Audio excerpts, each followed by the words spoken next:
Well, hello everyone. Welcome to our show. This is Jean Marie Ishimwe, aka the Bombshell, and we're here with my colleague Razina. Razina, please introduce yourself. I am Razina Salim. I'll be the co-host to the bomb himself. Yeah, and we will be discussing some bomb stuff. So, anyway, so straight on.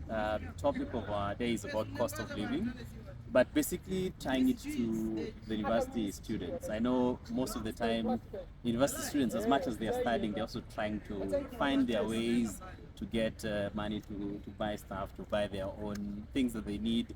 I don't know. I think when I was reading online, it was like 73% of Kenyans are struggling to make their ends meet. I wonder if even students are facing the same thing. From your own context, what do you think, Razina? Um, okay, of course they are facing things because most students here either get money from their father's pockets, that is pocket money, or maybe they're doing some odd jobs here and there, like hustling and stuff. So if the cost of living has risen, Yeah. there's no way maybe I'm earning 5,000 per month. I would be able to. I need new shoes. I need new clothes. What do students need in school? Do students need to buy all shoes every time? What's their main priorities in terms of needs?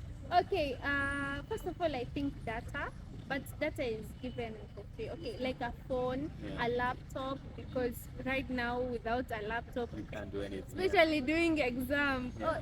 it's tough.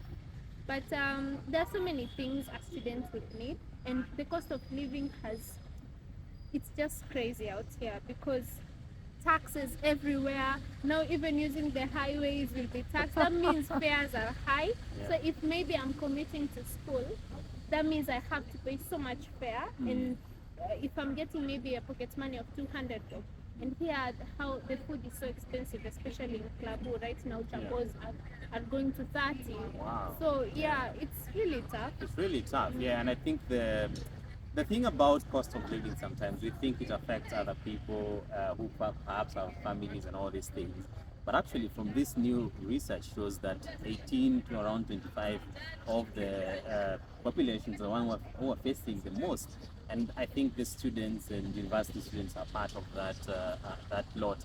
But more importantly, it's the mental health that then affects the students, like not being able to buy a shoe, as you're saying, or not being able to buy your lipstick, or buying bundles, or all these things. It is really something also that causes mental anguish. So I think cost of living is not just affecting our parents or affecting people who look after their own families. Students in campus are struggling the same, and they're telling government. I don't know. Most of them are leaving campus soon. They're like, what am I going to do next? There's no work. There's no jobs. There's no good, decent job. It's not about jobs always again. It's about how good is the job, how decent is the job. So I think it's a mix of facing this financial distress, but also a lot of mental health that is caused with the same. Yeah, but I think what affects most after the cost of living has risen is the fact that the school now um, charges very high fees. Especially even if you are from the government, you are Sponsored, taking yeah. parallel or Yeah. whatever it is, but the fees is still very high. Like when I first came here, it was around 26,000 per year, and right now it has doubled. I don't know if the new ones came with some more charges. It's really crazy, and the fact that some people here are from poor families. People come from places where maybe they're the only ones who have come to campus. Yeah. And if I'm being charged in a public university, so what other option have I left? The primary Yeah. schools is not possible to join either. It's you know? really not. Yeah, yeah, indeed, it's very difficult. So I think so I think sometimes the question then goes back to there's no jobs, or maybe they're limited. Maybe they're not decent. Then what needs to happen for particularly our Kenyan youths, our students?